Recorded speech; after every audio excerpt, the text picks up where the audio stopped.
La reine Margrethe doit marquer ses 50 ans sur le trône le 14 janvier lors de célébrations à échelle réduite en raison de l'urgence actuelle de Covid au Danemark.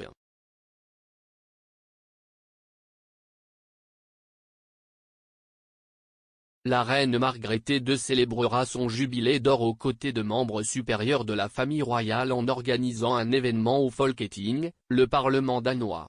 Elle rendra également hommage à ses parents, le roi Frédéric IX et la reine Ingrid, en déposant une gerbe sur leur tombe. Et elle devrait rendre un touchant hommage à son défunt mari, le prince Henrik de Danemark, décédé en 2018.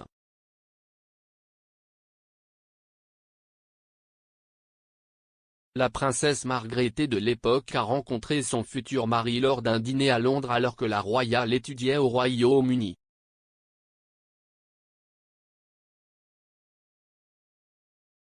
Le couple a failli ne pas rencontrer le prince Henrik, puis Henri de Laborde de Montpezat, a failli sauter le dîner après avoir appris la présence de Margrethe.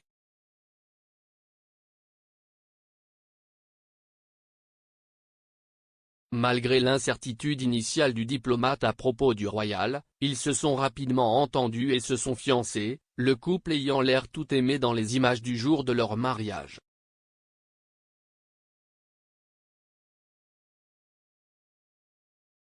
Margrethe a stupéfié les foules de Copenhague avec une robe Jorgen simple mais majestueuse, ornée d'un héritage familial transmis par sa mère, la reine Ingrid.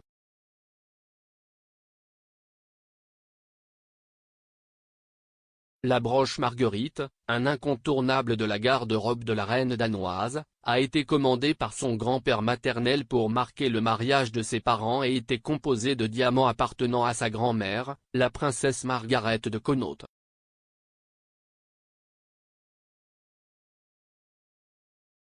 Dans les images, on peut voir le couple saluer la foule à l'extérieur de l'église allemand alors qu'il quittait le service pour se rendre à la réception du palais de Fredensborg, l'une des résidences les plus utilisées de la famille royale danoise à l'extérieur de Copenhague.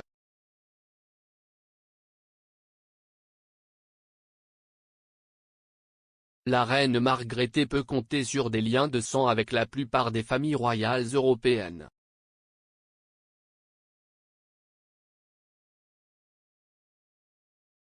En tant qu'arrière-petite-fille de la reine Victoria II par l'intermédiaire de sa grand-mère, elle est la troisième cousine de la reine Elisabeth II.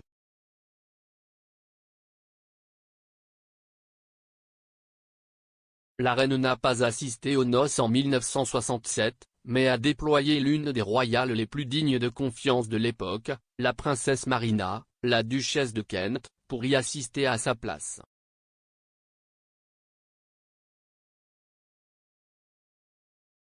La reine danoise est également plus directement liée à la dernière reine de Grèce, sa sœur Anne-Marie, qui n'a cependant pas pu être au service du mariage car son mari, le roi Constantin, luttait pour garder son pays sous contrôle.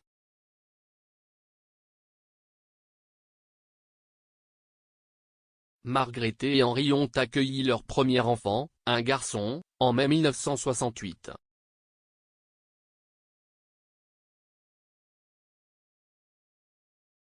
Selon la tradition danoise, les fils premiers-nés sont traditionnellement nommés Frédéric ou Christian et, son père étant Frédéric IX, elle a assumé le rôle d'un chrétien et a nommé son premier fils d'après son grand-père.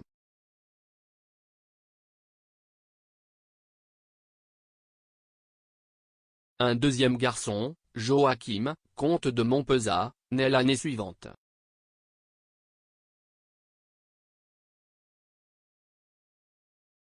La reine Margrethe et le prince Henrik sont restés mariés pendant plus de 50 ans, jusqu'à sa mort en 2018.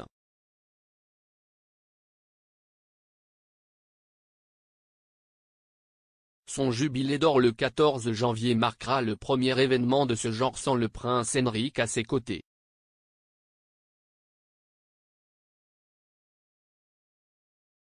Le prince héritier Frédéric, son épouse la princesse héritière Marie et leurs 4 enfants, le prince Christian, la princesse Isabella, la princesse Joséphine et le prince Vincent, seront avec elle lors d'une série d'événements réduits ce jour-là.